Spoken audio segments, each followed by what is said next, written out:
Hi everyone, and welcome to another live session here at nomadstays.co. My name is Lena, and I'm doing weekly interviews with team members, bloggers, nomads, and stays here on our live Instagram page. And if you want to join us today, feel free. Today we are talking to one of our bloggers, and she's a digital nomad herself. Her name is Birgit, and she's based in Portugal, and she's also a yoga teacher and a health coach. So it will be very interesting. I'm very happy to have her here today. If you are new at Nomad Stays, we are a platform for digital nomads where they can find extended stays and just go and travel everywhere they want to, and the stays will be waiting for them. And if you want to stay tuned, you can follow us on Instagram, and then you will be seeing interviews like this one today every week. And Birgit just joined us, and I would just invite her.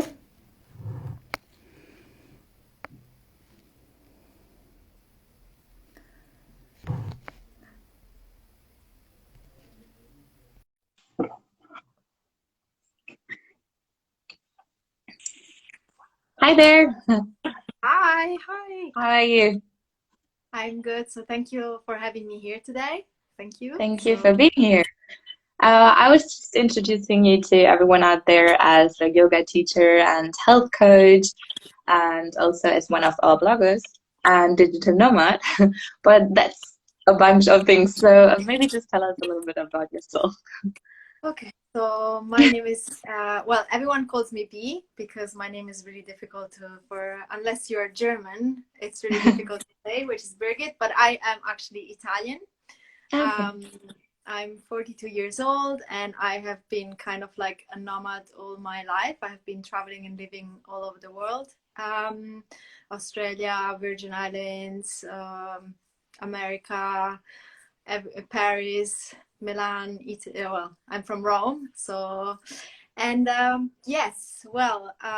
have been a yoga teacher for probably 20 years now, but I have other different businesses. I'm an entrepreneur, and recently I have been working online for over 7 years now, and I have more and more transitions to the online because I'm a surfer as well. So usually my moving around the world goes around waves, and so it was easier to put everything I could online. And probably the last thing that I left offline was yoga retreats and teacher trainings around the world, but now everything is moved online anyway. So I'm an author, I'm a writer since very young, and traveling, writing, and everything that comes around there is my passion. So Great. now I can say I'm in Portugal. So I'm in South Portugal, surfing, riding, working online. So Great. yeah. And maybe let's just start there. So 20 years ago, you started being a yoga teacher, right? What was the initiator? Why did you start?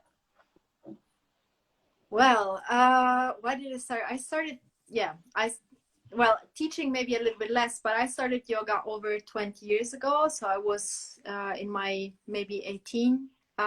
I've always looked for meditation, and when I was 2 already, I asked my mom to go to the church because I needed to be in silence and be with candles, and she was like, yeah, nobody was religious in my family, and so I always liked that silence. And so I was meditating and looking after these things already really young. And then when the first time I went to a yoga class, it was in a gym when I was around 18, and I liked it, but I didn't felt in love straight away because I was looking for something more meditative. So it was an on and off for a while, and at the same time I was researching more, let's say more silence thing. So I lived with Buddhist monks many Oh, times. wow. Yes, in monasteries around the world. And yeah, so I have then after that, there was a time that I just about a few years it was on and off with yoga, and then there was a time that I just said, okay, I felt okay, I want to do this. I want to teach around the world, and I just want to become a yoga teacher. And so I started my training, which was really different than the trainings that are around now. So it was like you were staying with your teacher, you were doing like classes all day with him, and then you would bring tea to the class, and then when he said you were ready after a long time, then you were allowed to like go and touch people in the class and adjust them, and then after a while you were allowed to do parts of the class. It was really different than it is now. Okay. And yeah, it was like more like a Karate Kid style. Yes. Okay. And then I just said, okay, I want to do this, and then I moved to Australia and I started teaching there. So it was that's how it all really started, and from there now, and then I started to do seminars, conferences, teacher trainings, so it really, and retreats, it just moved really fast for me. Great. That sounds very amazing, like to find your inner self as well, like a lot of silence. That's great. And you also said you're a writer. What are you writing about? Well, when I was really young, I was writing poetry, and I remember I was under 18, and I sent my poetry to like how do you say, to win some prizes, but because I was under 18, I was not allowed. So I just it just was like in the first 3, but I wasn't allowed like to get like the main prize because I was too young. And then I wrote a little bit of everything, but my 2 books that were published, one is in self-development. They are both in Italian. One is in self-development, and one is on yin yoga, because one of my specialities is yin yoga, which is a style of yoga, really silent one, the ones that I like. And at the moment I'm writing 2 books. So one is about traveling, of course. And one is about bringing Buddhist teachings to daily life, because I'm studying to become a Dharma teacher, which is like the ancient teachings of Buddhism with the monks. And so, yeah. Are you a Buddhist yourself? Well, you kind of like not are a Buddhist. I am. You say when you like not really become Buddhist, but you take refuge under a teacher. So I have this teacher, a Tibetan Buddhist, Geshe La, which is like a really high Tibetan Buddhist monk, that I took refuge under him. So I'm studying under him. So he's like a teacher for me. But yeah, so. That sounds amazing. So when you are thinking about publishing these books, when we can buy it? Oh, you mean the 2 ones? That I'm writing now? Projects you are working on now. I don't know yet, because I have no idea yet, because I have at the moment I have like different projects going on. I'm also working on a project for children and surfing here in Portugal. So I have different and becoming aware as well on the importance of plastic-free oceans and stuff like this.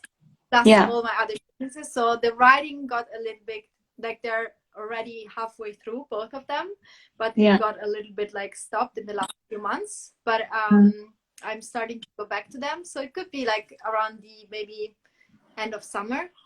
I mean, it's a process after all. You never know how fast you are going in it. Yeah, well, the first book I wrote, and then I left it there, and then I put it together, and it took me, and then once you put it together, then it goes back and forward with the editor quite a bit as well. So that's also on that. So it like you can finish it, but then it has another process. Yeah, I understand. And so you're also writing blogs for us. For everyone who wants to check it out, it's globaladventurenomad.com. and you were also writing about the moon. So that was very interesting. If you want to check it out, you can read more about that. I was very fascinated by reading it. It's very like finding your spiritual self by just landscapes. And kind of, I'm not the writer type. And so you are also a digital nomad. And how's that for you? Maybe you can tell us a little bit about the perks and positive sides of being a digital nomad and what's sometimes hard. So let's say that first of all, about the article that I wrote about the moon is because I uh, for a while I didn't have a real adventure, and I thought, oh my god, that was a nice adventure that I had that day, and so I thought to write about that. So because it was like a whole trip to go there, so it was like so I really liked that one. But about the digital nomad, okay, it's really bad when you're a workaholic like me. You say, okay, I'm doing it because so then I can do this and this and this. No, it doesn't work, because you can spend also 12 hours on a computer a day. So it's like when you are like, when you have your own businesses, and when you're someone who really believes in what they do, and that's how you do your digital nomad work, then it's really hard to stop, because you really love it, and you don't feel it's a work most of the time, but then sometimes you even forget to go to the toilet to drink, you know. Wow. You're like so into the things that you kind of like. And so my main thing was balancing out like the working too much and my free time.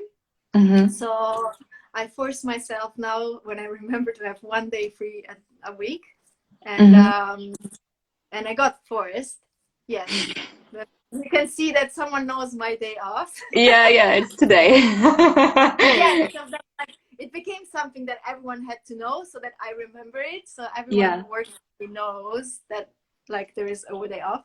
So and yeah, so this is like my main issue for like for the digital nomad. Probably that's the main thing that it's not easy. And then the second thing, of course, is like probably every entrepreneur has it, that it's like sometimes you don't know what will happen in the next month, like even financially wise. So and then you have this thing that if you the more you work, you actually have more income, but it's not always like this. And but the good side of it, because there are a lot of good things about being a digital nomad, is you have to do a lot of your inner work to balance yourself, as I was saying. So you are constantly learning. You have to constantly adapt to new things, because as a digital nomad you always are in change. You're never fixed on something or on somewhere. And the time you can, even if you're a workaholic, like if there are good waves, there's no way I don't go surfing. And so, and you can do it when you're like working for yourself and you're a digital nomad. You can just work. I usually, when I take appointments, the first thing I watch is the tides and the surf conditions. So I have the freedom to make my appointments around that, which was really important. That was the main thing when I said, okay, I'm going online, because I want to be able to surf whenever I want. And so that was like my main thing. When did you start surfing? I actually started really late. I started surfing a few years ago, so I was already 37. So it's really late for a surfer, but it completely changed my life, because I always was in contact with the ocean, and I always did water sports, but surfing gave me that strength to make different choices in my life, and it made me even more free.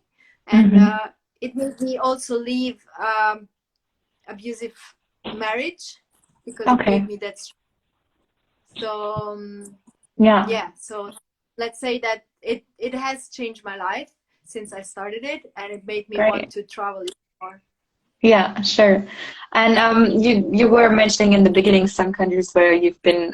Can you just tell us about which country you've been to and what you maybe did there in a short version, and then maybe also tell us your favorite country if you have one, a favorite place. Okay, favorite place is really difficult, but well, my I have lived just as a child already. I've lived through Europe, so I was born in Italy, but then I lived in Germany, in Switzerland, and then when I started studying at uni, I lived in Paris. I lived in Los Angeles. I used to be a model as well in Los Angeles, and then Cool. I lived after uni. I lived in back to Rome. Then I lived in the U.S. Virgin Islands for a while, because after uni I started to work in hotels. I studied international business, so Mm-hmm. I worked in hotels, and I went first to Milan. Then I went to the Virgin Islands. Then I traveled through Asia a lot. I lived in Nepal. I worked with orphans. I left the hotel business. Mm-hmm. I worked with orphans, and then I went to Australia for 4 years, and I lived in Australia. And then when I decided to leave Australia, in Australia I worked for yoga, and I did some different master's degrees, and for visa issues. Okay. And then when I decided to go away from Australia, I wanted to go and live in Africa, in Nairobi, to help like children volunteering, but then it didn't work out. So I went back to Italy. I got married, and then when I divorced, I decided, okay, I don't want to have a home anymore. And that's when I started surfing. And then after 2 years, when I finally, after a year and a half that I decided not having a home anymore, I was already 40, so that was 2 years ago. I decided to completely leave. But I traveled a lot when I was married, because my ex-husband is a pilot. So we went through all Costa Rica, all Arizona. We drove through a lot of countries. And I Wow. think Arizona was, even if there is no ocean, it was one of the most amazing places. Yeah. Yeah, Arizona was amazing. And Sri Lanka is another place that I love a lot. I go there quite often because it has a mix of spirituality and like the ocean. And good So ways for surfing. yeah, there is the ocean, the good waves, and I love it a lot, the place. I went almost through all Asia, beside of India, which is weird as a yoga teacher, but I don't like cliches, so I prefer to go to Okay. Nepal and go through everything else. I was for a while a lot in Thailand. But yes, I have been traveling a little bit all over, and I think that every Wow. place is perfect in different moments. So that's why it's Mm-hmm. really hard to say. Maybe if I go back now to Arizona, it wouldn't give me the same that when I was there in that moment. Mm-hmm. So, or Australia, the same. I loved Australia. I go there quite often, and but still, it's really hard to say. My dream place to go to visit is Iceland. Okay. Now, I just wrote an Yeah. article actually for you guys, Yeah. and I was thinking about Iceland. So yes, that's my next probably dream place. Great. That So you just said that you decided 2 years ago to not have a residential anymore, like to go and live all over the place and not in one specific place. Maybe tell us, how was that for you? What helped you take this major step, or what was difficult? Maybe to what to recommend to others that want to be a digital nomad now and don't know how to start. well, first of all, they have to. Well, you can do it. You can be a nomad without being digital. Of course, you can just Okay. move from place to place. It depends on your finances. It depends of how would you want to work. So there are people who just go from place to place, live there like a few months, and work locally. But if you're a digital nomad, I think for me, it was I decided it because the previous to a year and a half I was kind of living in Italy, but because I was working around the world, I was at home like 3 days a month. So like when people ask me, where do you live? I said, well, my clothes, they live in Italy, but I live around the world. So like it wasn't really like I was home, but it was still feeling I had a place. So I felt, okay, I don't want that anymore.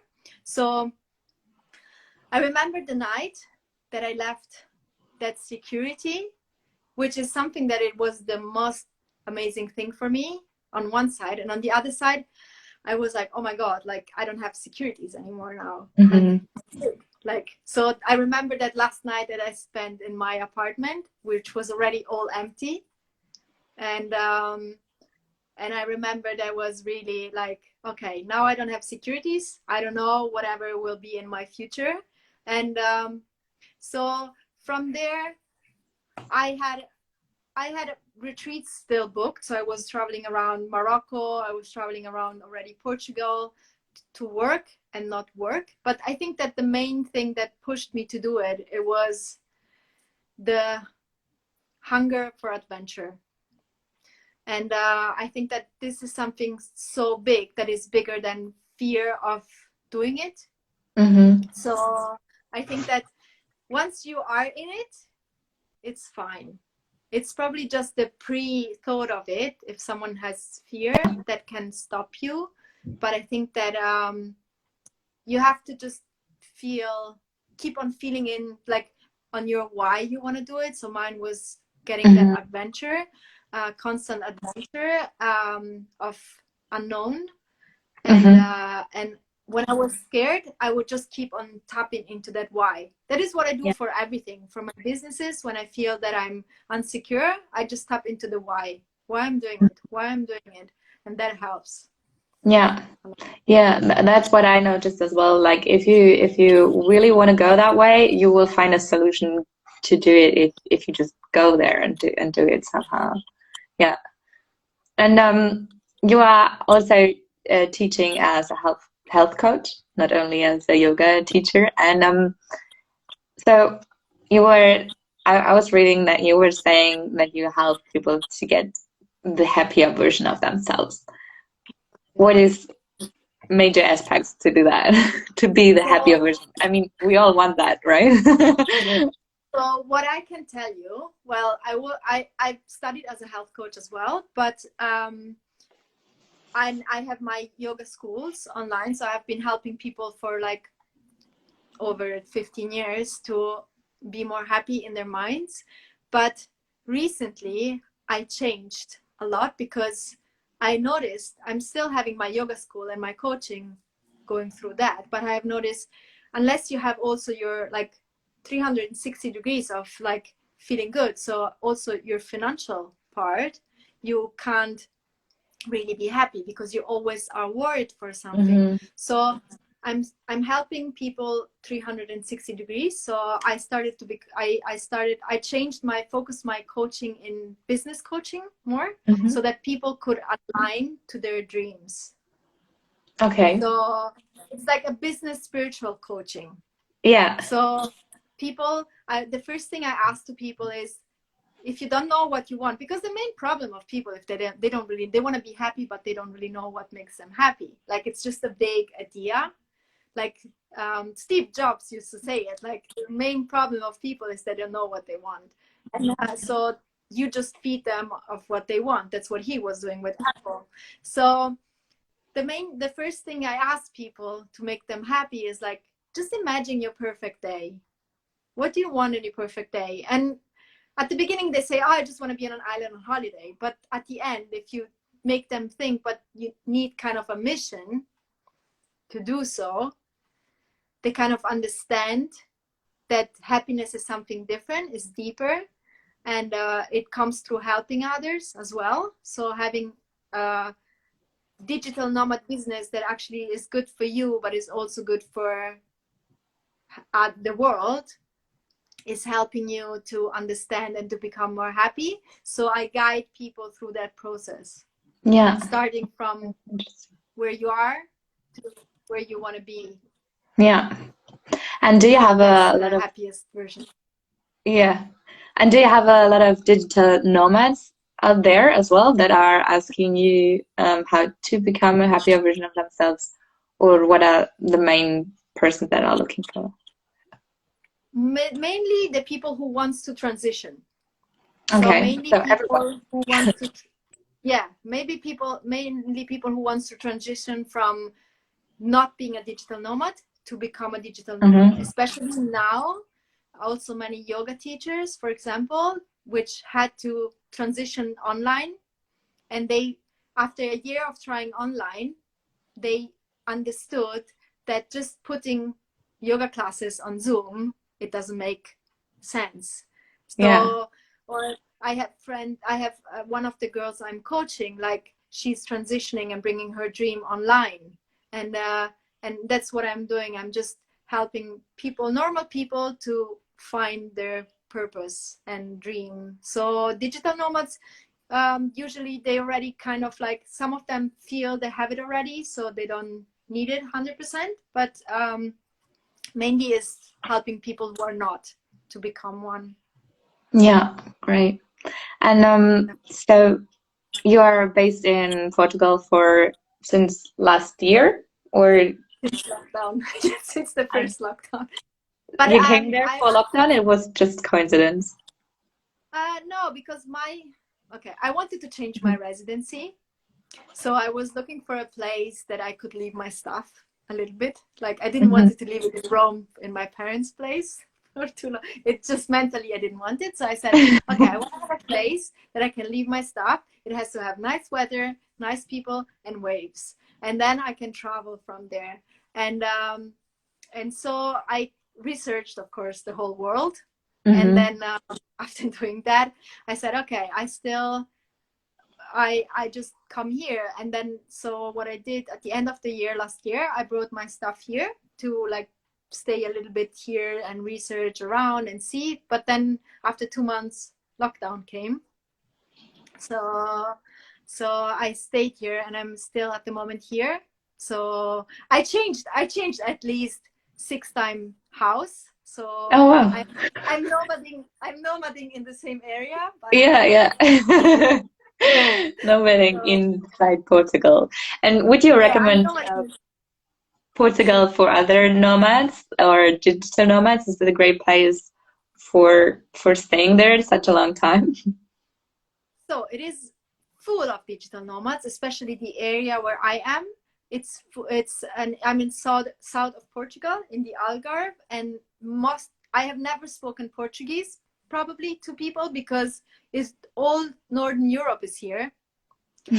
Uh, Everyone with their van. Portugal is like well known of coming here with a van and go around, which is starting to become illegal at the moment because it's Mm-hmm. too many.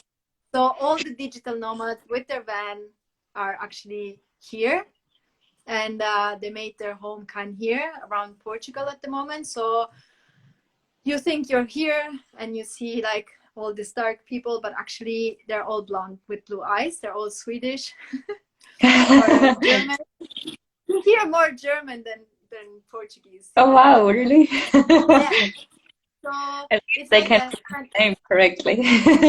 yes, and it's like a kind of like a hippie digital nomad area.